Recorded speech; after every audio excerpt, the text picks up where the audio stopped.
ভালোবাসা মানে শুধুমাত্র হাত ধরে হাঁটা নয়। ভালোবাসা মানে প্রতিটি সকালে একে অপরের জন্য জেগে ওঠা। ভালোবাসা মানে একে অপরকে বোঝা, তাকে যত্ন করে আগলে রাখা। আমৃত্যু ভালোবাসা। দেখতে দেখতে কেটে গেল 5 বছর। আবির তানভীর মিলে বিজনেসে সবকিছু একসাথে সামলে নিচ্ছে। নিজের বিজনেস, পারিবারিক বিজনেস, সবকিছুর দায়িত্ব আবির আর তানভীরের ওপর। মাঝে মধ্যে তাদের চাচা ইকবাল খানও অনেক কিছু গুছিয়ে দেয়।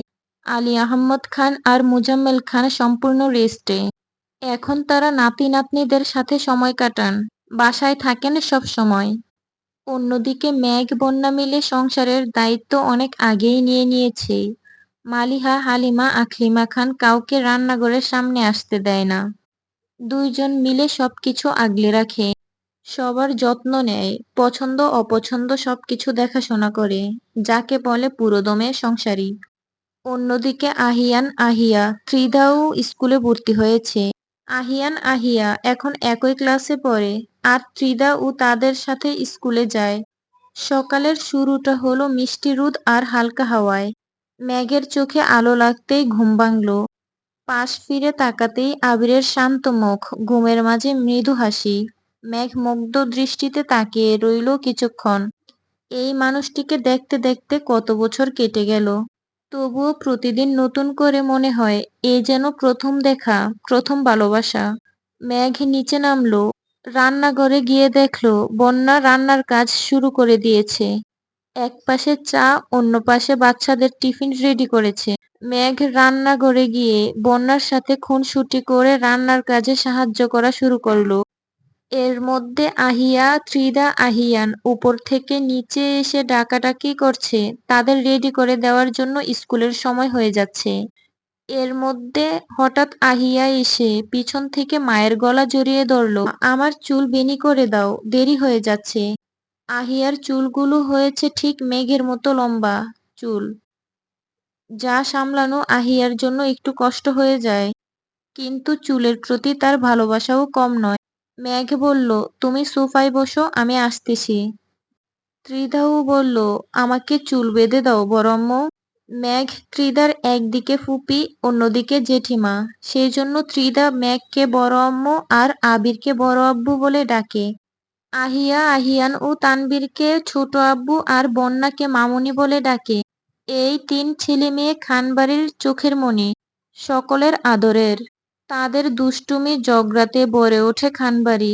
আহিয়ান দুষ্টু হেসে বলল, মাম্মা, আমার চুল বাবার মতো করে সেট করে দাও, আমি বড় হয়ে বাবার মতো হব। মোজাম্মেল খান আর আলী আহমদ খান দুজনে খবরের কাগজ পড়ছিল আর চা খাচ্ছিল। কিছু সময় আগে মেঘ এসে চা দিয়ে গেছে। হেসে বলে উঠল, দাদুভাই, তুমি তো তোমার পাপার কার্বন কপি। কারণ আহিয়ান হয়েছেও আবিরের মতো। আবিরের মতো চেহারা, তার মতো কথাবার্তা, রাগ।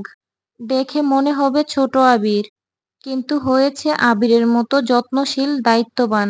এখন থেকেই আহিয়ান ত্রিধার উপর কড়া নজরদারি করে, আগলে রাখে, আদরও করে প্রচুর। আহিয়া ত্রিধাও বাইয়ের জন্য পাগল। ত্রিধা তো সব সময় বলে, আমার আহিয়ান বাই, কাউকে হতে দিব না। তাদের কথার কাণ্ড দেখে পরিবারের সবাই একসাথে হেসে ওঠে আর বলে, এরা তো আবির মেঘের মতো হয়ে গেছে, বলেই হেসে ওঠে। ত্রিধা একটু চঞ্চল, জেদি, কিন্তু আহিয়ানের কাছে আসলে শান্ত হয়ে যায়। আর আহিয়া হয়েছে মেঘের মতো নরম, অভিমানী, রাগী মেয়ে। সকলের এই ব্যস্ততার মাঝেই ফোন বেজে উঠল। আবির দেখল রাকিবের কল। ভাই, এখনো পড়ে পড়ে না ঘুমিয়ে তাড়াতাড়ি আয়, অফিসে কাজ আছে, তোকে ছাড়া পারছি না। আবির একটু রাগী হয়ে বলল, তুই আর সময় পেলি না কল করার? আমি একটু ভালোবাসা, আদরে ভরা স্পর্শ অনুভব করছিলাম। তুই কল করে দিলি 12টা বাজিয়ে। কারণ কিছু সময় আগে মেঘ সকালে ঘুম থেকে উঠে আবিরের কপালে চুমু দিয়ে রান্নাঘরে গেছে। সেই অনুভূতি এখনো অনুভব করে যাচ্ছে। রাকিব বলল, তোদের ভালোবাসা দেখলে আমার কান্না পায়, হিংসে হয়। বিয়ে বাচ্চা হওয়ার পরেও তোদের ভালোবাসা এখনো রয়েছে। আবির রেগে বলল, এই এই, একদম আমার ভালোবাসা নিয়ে কথা বলবি না। ভালোবাসা কখনো পুরাতন হয় না। ফোন রাখ, আমি আসতেছি বলে আবির ফোন কেটে দিয়ে ফ্রেশ হতে গেল। ওদিকে রাকিব কপাল চাপড়ে বলল, আমি একখান বউ পেয়েছি যে আমাকে বাসা থেকে বের করলেই বাঁচে। বাসায় থাকলে বলে তোমার কাজ নেই, অফিসে যাও না কেন? একটু আগে মালিহা খান আর হালিমা খান নিচে এসে বসেছে।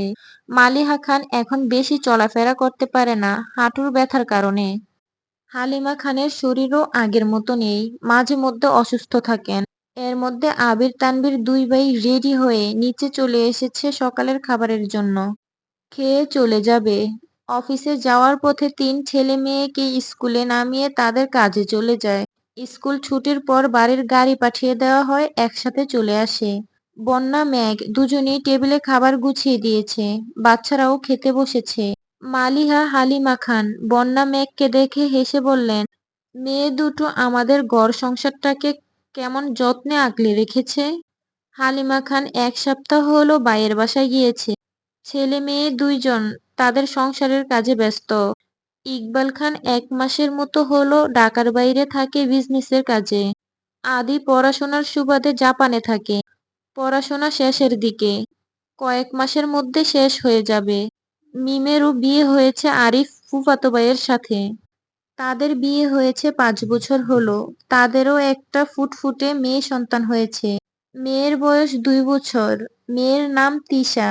তাদেরও এখন সুখের সংসার। আবির তানভীর মেয়ে ছেলেদের নিয়ে কাজে রওনা দিল। মেঘ বন্যা তারা চলে যাওয়ার পর পরিবারে বাকিদেরকে খাবার পরিবেশন করে দিল, সাথে নিজেরাও খাওয়া দাওয়া করলো। এভাবেই কেটে গেল সারাদিন। দুপুরে ছেলেমেয়েরা স্কুল শেষ করে বাসায় চলে এসেছে। বিকালে ছেলেমেয়েরা খেলছে। একটু পরপর ভাই বোনে ঝগড়া লাগছে। তাদের ঝগড়া থামাতে মাথা নষ্ট হয়ে যাবে বাকিদের। এর মধ্যে আবির তানভীর চলে আসে অফিসের কাজ শেষ করে। বাসায় ঢুকে দেখে আব্বু চাচ্চু টিভিতে খবর দেখছে। আবির তানভীরকে দেখে মুজাম্মেল খান আর আলী আহমদ খান বসতে বলে। অফিস বিজনেসের কাজ কেমন চলছে সবকিছু জিজ্ঞেস করে, কিভাবে কি করা যায় পরামর্শ দেয়। এর মধ্যে আহিয়া এসে আবিরের কোলে বসে। সারাদিনের যত আবদার কথা সবকিছু পাপার কাছে।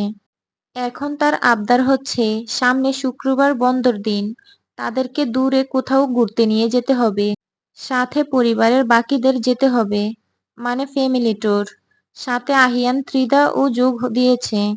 তানভীর বলে, সামনের সপ্তাহে তো একটা গুরুত্বপূর্ণ কাজ রয়েছে, সেটার জন্য অফিসে মিটিং আছে। আবির বলার আগে আলী আহমদ খান বলে ওঠে, যত কাজ ব্যস্ততা থাকুক, আবির তার ছেলে মেয়েদের আবদারের কাছে কিছুই না।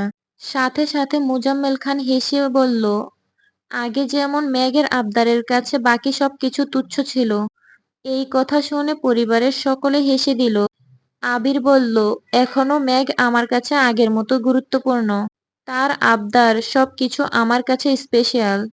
তানভীর মৃদু হেসে বলল, তোমাকে আর বলতে হবে না ভাইয়া, আমরা জানি বনু তোমার কাছে কতটা স্পেশাল।